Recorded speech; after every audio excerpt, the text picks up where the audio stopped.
자, 예수께서 나가사라는 거는 이제 어제 중풍병자를 고쳐준 곳이 어디였죠? 집 안이었죠. 그래서 지붕을 뚫은 그런 일이 있었잖아요. 자, 집 밖으로 나갔습니다. 자, 레이를 보셨죠? 자, 레이는 우리가 알고 있는 마태입니다. 마태. 히브리어로는 레이, 그리고 아람어로는 마태. 그래서 동일인으로 이렇게 우리가 보고요. 레이의 직업이 세리죠. 레이라 하는 세리가 세간에 앉아 있었다 했으니까, 자, 왜 이 가버나움에 이 세리가 있느냐 하면은, 특별히 이 가버나움에는 이 가버나움은 무역의 중심지입니다. 갈릴리 호수 북서쪽에 있는데 이 약간 교통 요충지예요. 우리 연산 노타리를 통과해야 이렇게 다닐 수 있듯이 가버나움이 그런 도시입니다. 그래서 세리들이 있었고 또 세관들이 많이 있었죠. 자, 그런데 이제 좀 더 깊이 있게 보면은, 이제 이 레이는 그 로마 제국 소속의 공무원은 아니에요. 오늘 우리로 말하면 그냥 그때 우리가 첫날 공부했는데, 그 로마 총독이 다스리던 곳은 이쪽 남쪽이고, 그 다음에 이 위에 북쪽 갈릴리 호수 이쪽은 헤롯하고 그의 아들들이 다스렸죠. 그래서 분봉왕이라고 했잖아요. 3장에서 배웠죠. 그래서 이 위에는 로마 제국의 소속의 공무원 세리는 아니고 헤롯에게 소속되어 있는 세리입니다. 그래서 실질적으로는 세금을 거두면 로마로 보내는 건 아니고 헤롯 대왕, 왕에게 바치는 거죠. 분봉왕에게. 그런데 이제 왜 이렇게 미움을 받느냐? 걷어서 이제 헤롯에게 주지만 헤롯 자체도 유대인, 정통 유대인은 아니에요. 그렇기 때문에 그렇고, 또 헤롯이 그 돈을 다 갖다가 로마에다 바쳐서 자기 권력을 사는데 사용했죠. 그래서 유대인들이 봤을 때는 이 세리도 똑같은 매국노입니다. 로마 제국의 소속은 아니지만, 그래서 많이 싫어했고, 어느 정도로 싫어했느냐 하면 그냥 거의 뭐 짐승 취급하는 거예요. 개 취급하고 바퀴벌레 같이 취급하고 독사처럼 취급하는 그런 존재가 세리였다라는 거죠. 자, 예수님이 세리가 세관에 앉아 있는 것을 보시고, 자, 이 봤단 말은 그냥 우리가 이리 봤단 말이 아니고 주의하여 관찰하여 봤다, 이런 뜻입니다. 예수님이 지나가면서 구원 얻을 만한 믿음을 가진 한 영혼을 본 거예요. 상처 많은 한 영혼을 본 겁니다. 왜? 유대인들이 이렇게 무시하고 사람 취급도 안 하고 왕따 당하는데, 그러면서도 오직 돈만을 위해서 이렇게 벌고 있는데, 세리 이 마태 레이의 마음도 뭐 좋겠습니까? 사실 돈 벌어서야 좋겠지만 사는 게 아니죠. 그걸 모르고 사람들은 비방하고 비판만 하는데, 예수님은 그 상처를 본 거야. 그 마음의 아픈 것을 본 거야. 그래서 그에게 찾아가신 거죠. 자, 오늘 우리에게 이런 마음이 필요합니다. 어디 가나 이 레이와 같은 사람이 있고 죄인이 있죠. 그런데 모든 사람은 그들을 비난하죠. 율법의 기준으로 해서. 우리 교회 안에도, 우리 성도님들 안에도 우리 어떤 율법의 기준에 못 미치는, 말씀의 기준에 못 미치게 살아갈 수밖에 없는 사람들이 있습니다. 그게 죄든 죄 영역이 아니다. 그런데 사람들은 보통 그걸 놓고 이제 비난하고 비판하고 정죄하는데, 예수님은 그렇게밖에 살 수 없는 이 사람의 아픔을 보신 거예요. 이게 이제 신앙입니다. 율법으로 사람을 판단하고 정죄하는 게 아니고 그 사람 안에 있는, 그렇게밖에 살 수 없는 그 사람의 그 아픔을 볼 수 있고, 그래서 다가갈 수 있는 사람이 진정한 우리 예수님의 마음을 품은 성도입니다. 우리가 사람이 될 때 우리 예수님과 같은 그런 마음으로 사람을 보고 다가갈 수 있는 우리 모두가 되시기를 주님의 이름으로 축원합니다.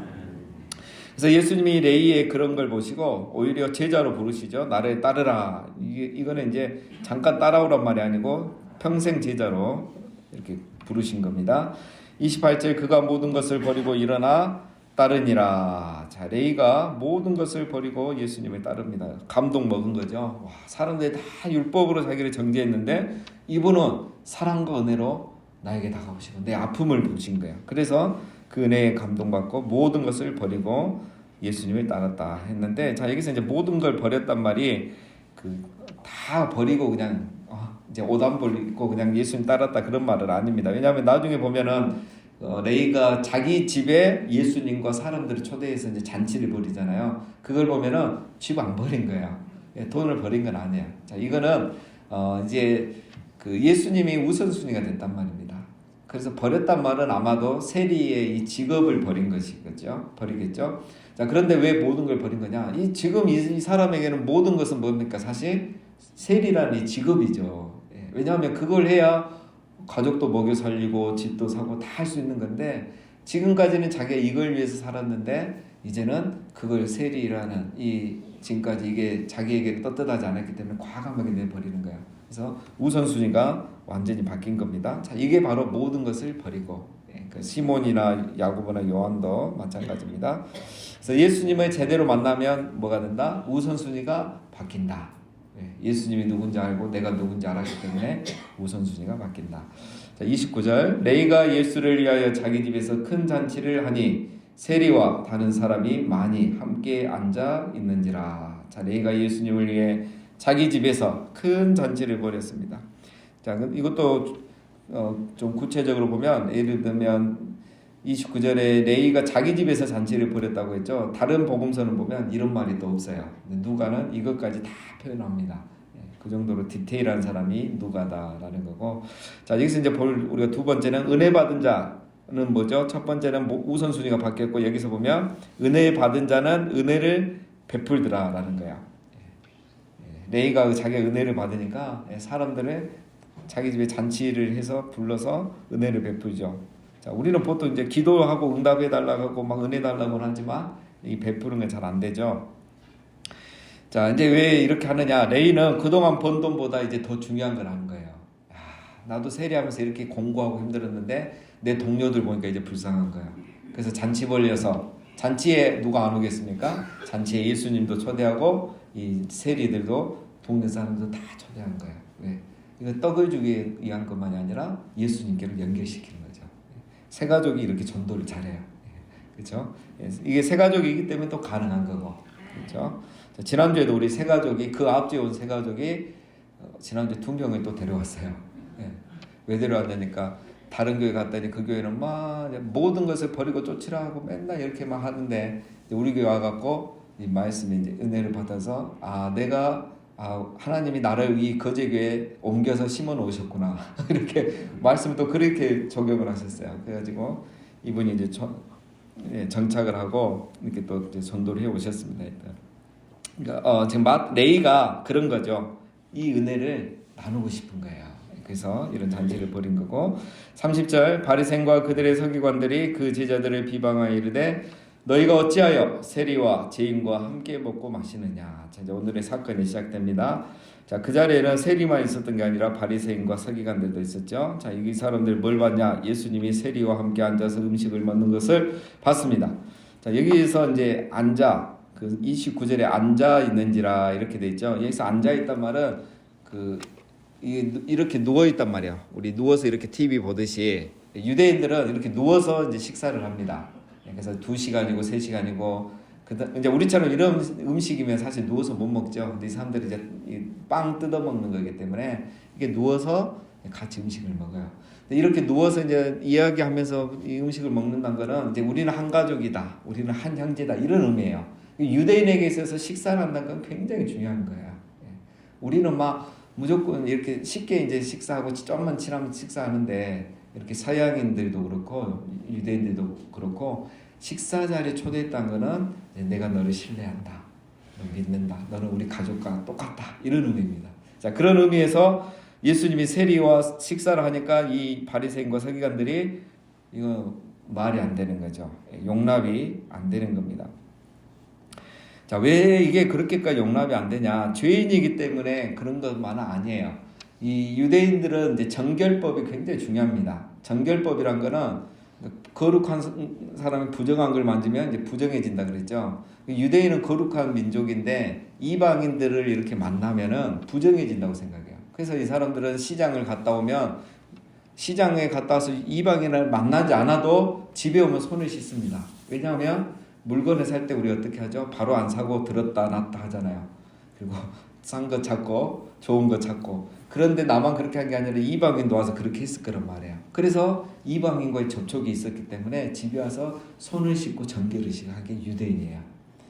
그런데 세리는 어떤 사람이냐? 유대인만 상대하는 게 아니라 지나가는 모든 이방인들에게 돈을 받고 거래하고 그들을 만나잖아요. 그러니까 세리는 그래서도 부정한 사람이에요. 예. 돈을 착취해서도 부정하지만 직업상 부정하고 정결법을 어기는 사람이 되는 겁니다. 유대인의 율법의 관점에서.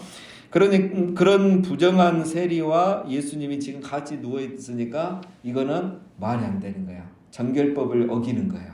예. 그래서 유대인들이 바리새인과 서기관들이 화가 난 거죠. 예수님을 비난합니다.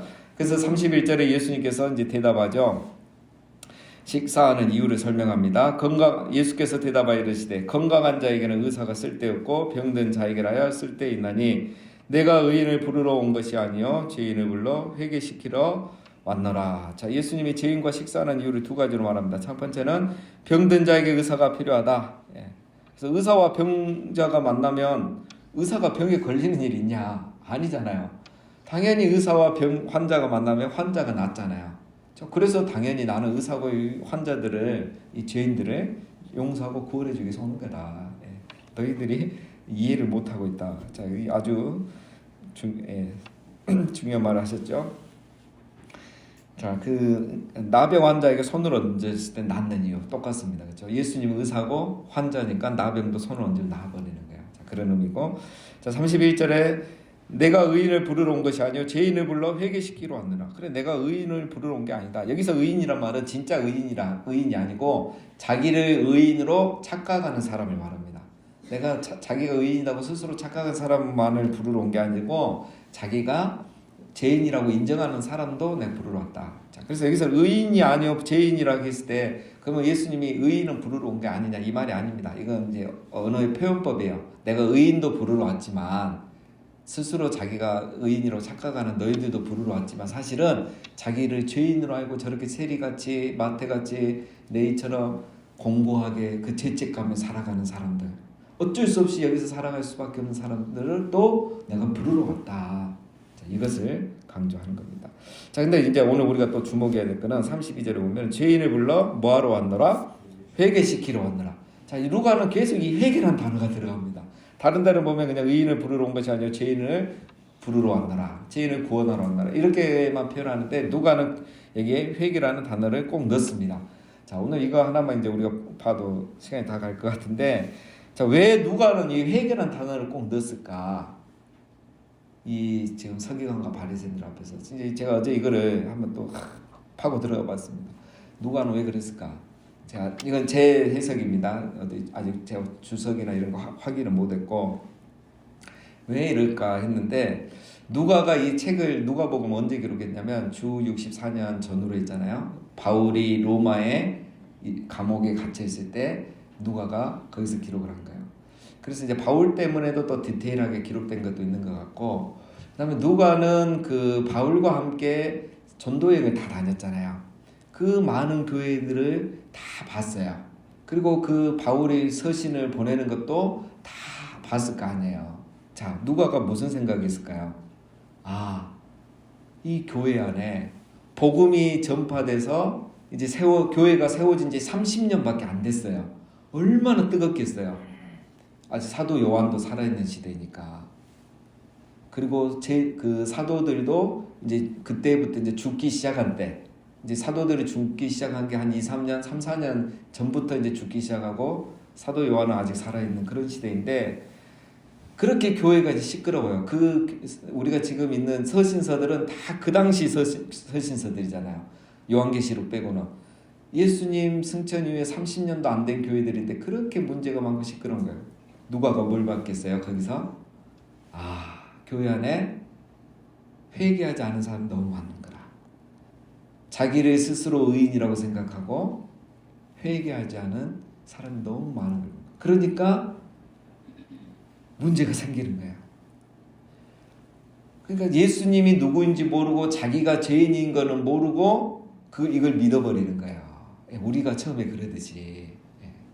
지금은 제자 훈련도 있고 성경 공부도 있고 새벽 기도도 있어서 우리가 다시 거듭나는 시간들이 있지만 그 당시에는 그런 게 없잖아요.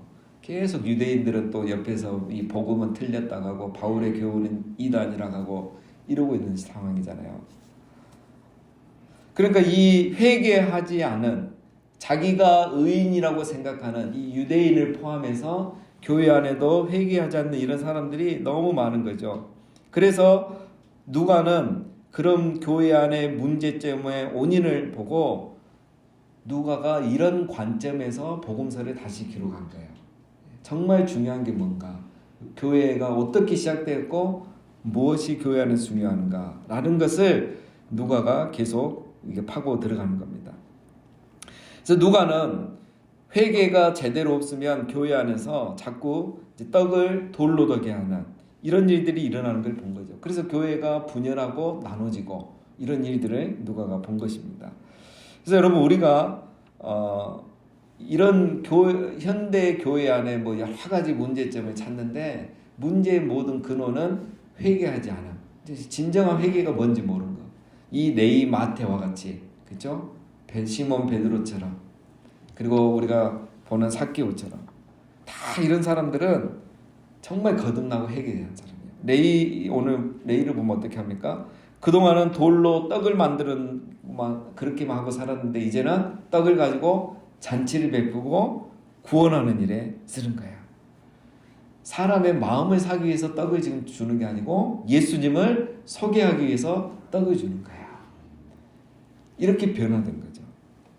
삭개오가 여러분 회개하니까 어떻겠습니까? 그동안 돌로 만든 떡을 절반은 가난한 자에게 주겠다고 하고, 누군가를 내가 속였다면 그것을 4배로 내가 갚아주겠습니다. 이런 회개의 운동들이 일어나는 거예요. 누가가 그래서 강조하는 거는, 이 삭개오도 여기 누가복음에 있잖아요. 이것이 교회이고 이것이 하나님의 나라다. 말씀이 들어가면 예수님을 발견하고 자기가 죄인인 것을 깨달아서 회개가 일어나고, 회개가 일어나면 삶이 변화되는 거다. 이게 교회고 하나님의 나라란 걸 누가가 강조하는 거죠. 현대 교회가 왜 문제가 생기냐? 이 떡 때문에 싸우는 거예요. 떡 때문에 교회의 하나님의 영광이 사라지는 거예요. 떡은 돌로 만드는 것이 아니라 하나님이 주시는 겁니다. 만나는 이스라엘의 백성들이 만든 게 아니고 하나님이 하늘로부터 내려주신 거예요. 근데 현대 교회는 돌을 가지고 떡을 만들려고 해요. 우리는 자꾸 돌 갖고 떡을 만들려 하니까 하나님이 내려주신 만나가 필요하지 않은 거예요. 그러니까 기도하지 않고 우리가 회개하지 않는 거죠. 예수님이 광야에서 돌로 떡을 만들지 않았는데 3년 동안 굶으시지 않으셨잖아요. 얼마나 많은 사람들이 주변에서 예수님을 지원하였습니까? 우리가 정말 내가 회개했는가, 내가 정말 거듭났는가, 다시 한번 우리 안에 이런 은혜가 필요한가, 뭘 보면 알 수 있느냐, 이겁니다. 그래서 이 첫 번째 시험을 이기지 못하면 우리가 다음 시험을 이길 수가 없는 거예요. 그래서 첫 번째 시험이 우리 인간 누구나 겪는 돌이 떡이 되게 하는 이 시험을 우리가 받게 되는 겁니다. 이 시험이 얼마나 어렵냐면, 아담과 하와도 쳤습니다. 아담 하와면 최고잖아요. 그 죄란 것을 모르고 죄에 오염되지 않았던 그 온전한 인간 아담과 하와도 돌이 떡이 되게 하는 것, 그 선악과를 못 이겨버리는 거예요. 그래서 인간 안에는 이게 계속 있습니다. 우리가 영화롭게 되지 않는 한은 이게 계속 있어요. 그래서 이게 있다고 누구를 우리가 비난하거나 아담을 원망하거나 다른 사람을 비난할 수는 없습니다. 왜? 내 안에부터 그게 있기 때문에. 그렇죠? 그래서 우리가 이 시몬이나 네이나 삭개오를 보면서 우리 안에 정말 이런 회개의 역사들이 일어나야 되고, 오늘 이 시대에 특히 우리 한국교회에 이런 일들이 일어나야 된다고 생각합니다. 제가 새벽에 너무 세게 얘기했는데 제가 세게 한 게 아니고 우리 예수님이 지금 이렇게 하시는 게 엄청 센 거예요.